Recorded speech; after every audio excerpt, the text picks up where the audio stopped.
My cousin smirked from across the table. Still broke? My sister laughed. Must be hard watching real success up close. Then his fiancée secretly Googled my name, went pale, and whispered, "He's worth millions!" The clinking fork stopped. The jokes died, and for the first time ever, silence filled the room. My cousin smirked from across the table. Still broke. My sister laughed so loud her earrings shook. Must be hard watching real success up close. I didn't look up, just stared at the mashed potatoes I wasn't eating. The air smelled like burnt gravy and cheap red wine. The kind my dad pretended to enjoy. The kind that always made my mom louder. Dad didn't bother hiding his grin. You always did have bad timing, Adam. Showing up when things are going well for everyone else. I pressed my fork into the plate. Guess I just missed the invitations you never sent. The laughter hit me from every side. The same laughter I grew up hearing, half joke, half poison. Then, quietly, almost by accident, my cousin's fiancée leaned in, phone in hand, and whispered, "Wait, he's worth millions." Her voice sliced through the noise. The room froze mid-laugh. Fork stopped clinking. Eyes darted around like no one could process what they'd just heard. Dad's face changed first. That mix of disbelief and fear that only comes when power shifts. Lila blinked, trying to fake confusion. What are you talking about?" Emily, the fiancée, looked up, nervous. "Your cousin, Adam. He's on Forbes under tech founders." No one spoke. It felt like I had pulled the oxygen out of the room. Finally, Dad pointed his fork at me, voice shaking with forced calm. "Don't start your games, Adam. You've always twisted things for attention." And that's how it always started. Someone throws a stone. I bleed quietly, and they call it family. But not tonight. Tonight, I just smiled. Slow, quiet. The kind of smile that makes people nervous. Because I knew something none of them did. Mini hook, Adam has been accused of manipulation, but this time, he's the one holding the truth. My name's Adam Cole, 26. I've been the background noise of this family for as long as I can remember. The quiet one, the odd one, the one they use as a punchline. I don't shout. I don't argue.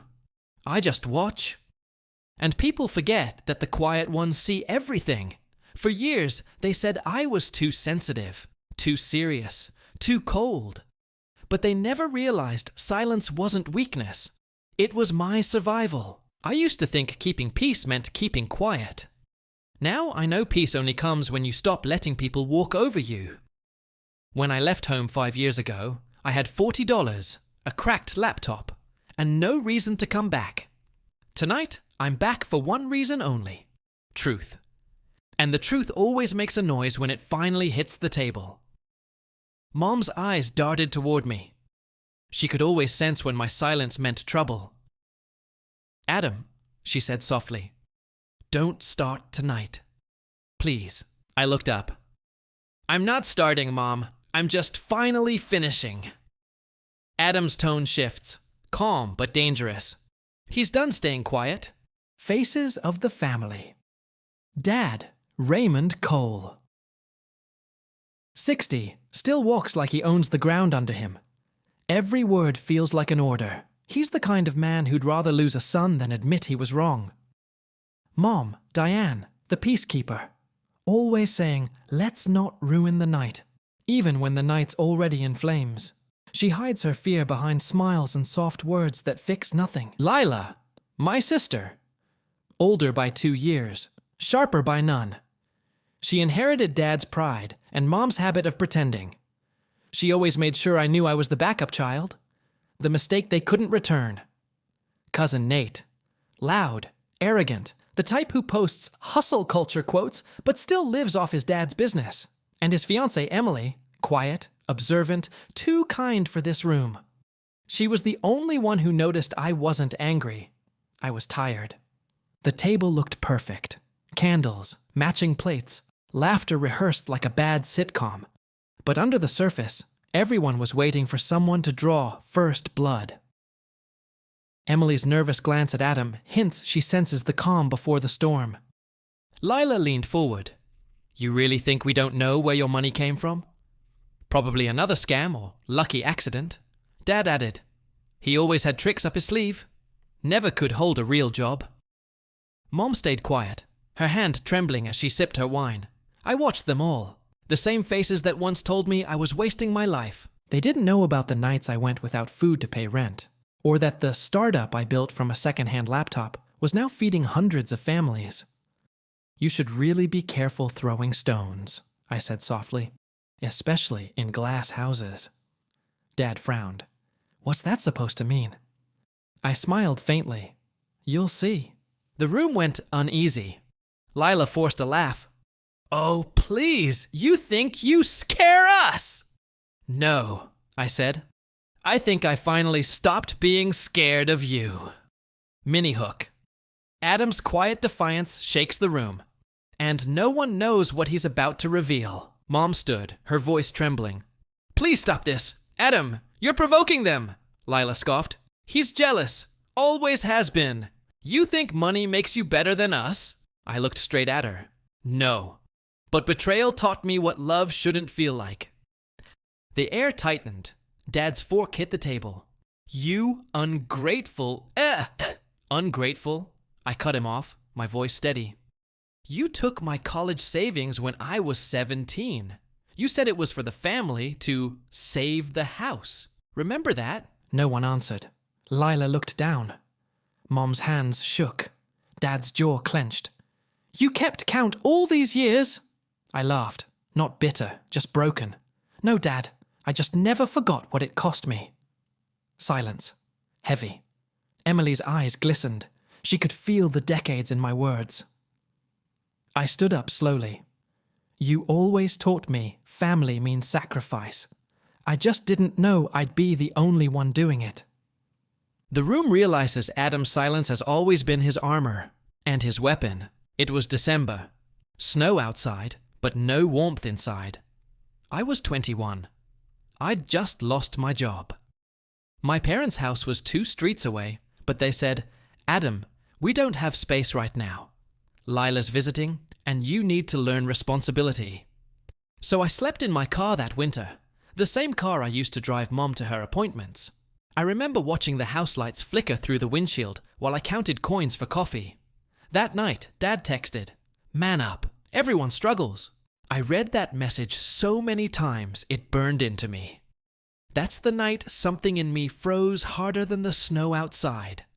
I promised myself I'd never ask them for help again, and I didn't. What they never knew was that the anonymous payment that saved their mortgage 2 years later came from me. I watched from a distance as they celebrated, saying, God provided. No, Dad, I did. And God just watched me finally grow a spine. I reached into my jacket and placed an envelope on the table. Lila's eyes narrowed. What's this? Another drama? Go ahead, I said. Open it. She snatched it up, unfolded the papers, scanned the first line, then went pale. Her lips moved, but no words came out. Dad grabbed the paper from her hands. What is this? Then he stopped reading. His face drained of color. Oh, Mom's hand went to her mouth. The house? Is mine, I said quietly. The bank was about to take it. I paid the full balance 3 years ago. You signed it without reading. Dad's chair scraped against the floor. You tricked us? No, I said. I saved you. You just never cared enough to ask who did. Emily gasped. You saved them? I nodded. I didn't want to humiliate anyone, but I'm done living in the shadows of people who built their comfort on my silence. The truth detonates, and no one at the table is ready for the fallout. Everything fell apart at once. Dad shouted. Lila cried. Mom begged. Every voice was desperate. Not for truth, but for control. You had no right, Lila yelled. You made us feel small. I didn't make you feel small, I said. You just finally saw yourselves clearly. Mom reached for me. Adam, please, don't do this. I did it years ago, I whispered. Then I stood, calm, unshaken, and said the line I'd been carrying for years. I gave you all my silence. Tonight, I give you the truth. The candles flickered. No one dared speak. I put my keys on the table, not as a gift, but as a goodbye, and walked toward the door. Behind me, I heard Emily whisper to Lila, "You should be proud of him." And Lila's voice cracked. Proud? He just destroyed us. No, I thought, I just stopped saving you. Mom runs after him into the night, trembling, finally ready to face what she ignored. Outside, the wind bit hard against my face. It smelled like rain and freedom. Mom followed me to the porch, her voice breaking. Adam, please, I didn't know. I didn't see how bad it got. I turned slowly. You saw. You just didn't want to open your eyes.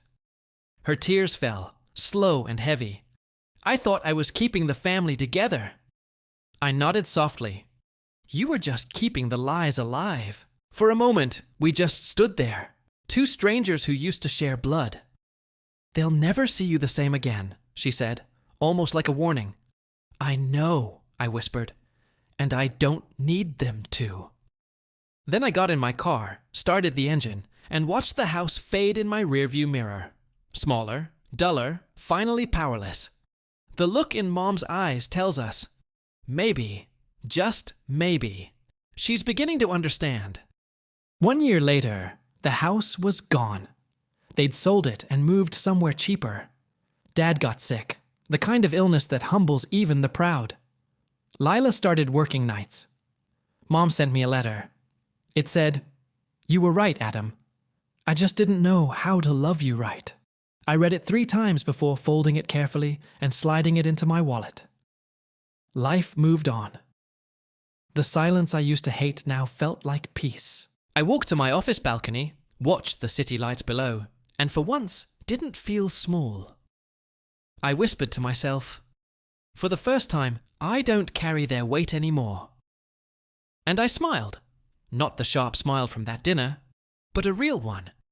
One that came from forgiveness, not revenge. Sometimes silence isn't weakness, I said quietly. It's just waiting for the right moment to speak. If you were in my place, would you forgive them, or would you walk away forever? Tell me in the comments. I want to hear your story. If you felt Adam's pain, if you've ever been the quiet one who finally spoke. Hit like, subscribe, and share this with someone who needs to find their voice. Because sometimes, the quietest people carry the loudest truths.